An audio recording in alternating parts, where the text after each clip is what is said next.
So this video is mostly in response to the last video that pretty much declared mentality and thinking as illusion, and very justifiably people brought up, how do you know? How do you know that that whole realm is illusory? And before I get there, though, just a quick note here. I'm thinking about doing an online Zoom kind of class, maybe once a week, Sunday nights or something, or Sunday afternoons. And it would just be on the whole notion of a little neuroscience and then getting to know self. In fact, the name will be something like From Neuron to Know Self. So if that's something you think you might be interested in, drop a line in the comments. And if enough people are interested, I'll run it and see how it goes. Just that way we're talking a little bit more live. And the video thing, and I keep having this thing where comments keep getting deleted. I'm not sure what's up with that. Okay, so the thinking illusion. In the last video, claimed that the mental world is a fiction. So I want to start off with a quote by Krishnamurti, because in so many ways, this summarizes all the work, the new book, everything that I've been doing pretty much this entire year. The purpose of meditation is to discover reality, not to hypnotize yourself about reality. And in fact, the first part summarizes it perfect. The purpose of meditation is to discover reality, being in the here and now direct conscious experience. Now, it is interesting that if you peruse new books, you will find so many new books that point to thinking as the problem. And in fact, the most popular therapy out there, cognitive behavioral therapy, points to thoughts as the cause of both anxiety and depression. And of course, that is a huge irony, because if the thinking world, if the thinking mind is all a fiction, if it doesn't even exist, then what's all the fuss about? What kind of strange problem have we created simply by believing in a fiction? And of course, you've heard that the self is an illusion. And of course, we take all these I statements very seriously, and it causes lots of problems, but then the self isn't even real. What if that extends far beyond just abstractions like the self and goes to work and governments and money and debt and ownership? Now, when we talk about reality, again, I've said this quite a few times in the last couple videos, direct conscious experience seems to be, at least the way I would look at it, is the simplest definition of reality. Everything else is a belief. And so some beliefs may be useful, but they're not part of what we might call reality. Reality is what's happening here and now in conscious experience. Even what happened yesterday is something I have to believe in, and obviously have to believe in the self that is believing in it in the first place. When we think, these are simulations of these genuine conscious experiences. And you can take a sip of your tea, and then you can think about it. You can have an amazing dinner and then think about it the rest of the day. And in that sense, what the mental world is doing is copying, simulating the genuine sensory experience. And as I pointed out in other videos, these are poor simulations. They're not even very good quality, and you can test this. You don't have to believe this. Have a sip of your tea, then imagine having a sip of your tea.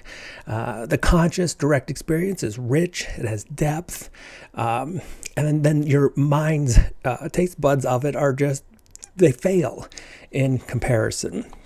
Now, this is important because one of these simulations, the voice in the head, is the most problematic one. It's the one that keeps us up at night. And of course, the voice in the head is a simulation of actual auditory conscious experiences. The voice that you're hearing right now. You can stop it and then imagine hearing it in your head.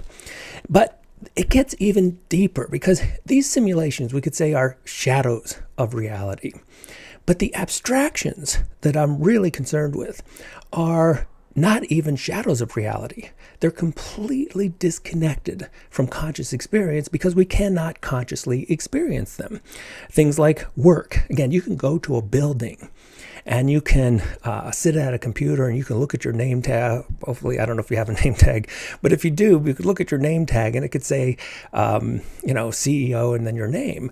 But that's just that surface level. The thing that we buy into, the genuine illusion that is extremely problematic, is the abstractions behind these labels. So we really think that Home Depot exist.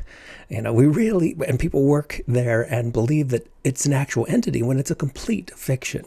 And it's a fiction because you cannot bring it into consciousness. You can bring the building into consciousness. You can say the word Home Depot and you can become conscious of that. But the concept, the abstraction behind it cannot be brought into conscious awareness. Same thing, I talk about ownership all the time because it's probably the best example, because with ownership, again, isn't it a strange thing that 1% of the world owns 50% of the world's wealth? And we've all been led to believe this. But you cannot in any way become conscious of ownership. It's an illusion that we collectively buy into. Debt, relationships, self-worth, the future, success, failure. The list goes on and on with abstractions that we all buy into. But they're all fictions because you cannot bring any of these abstractions into direct conscious experience. And you can believe in them, and you could even say, well, these are useful illusions. It's useful to believe in ownership. It's useful to believe in work.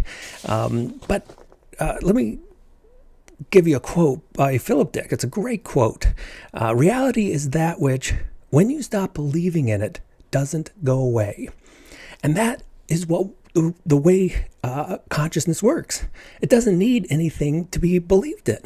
It exists without one element of belief. All the mental fictions that I've talked about, every mental fiction requires a belief. And you have to buy into it. You have to even buy in that there's a you buying into it. And so I hope that clears things up a little bit.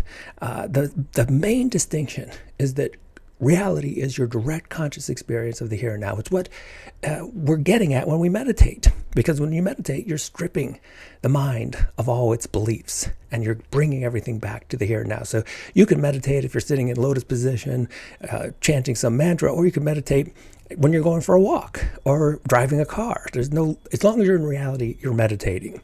As soon as the mind starts up, it's going to start with these mental simulations, but then it's going to fall for these abstractions that simply don't exist.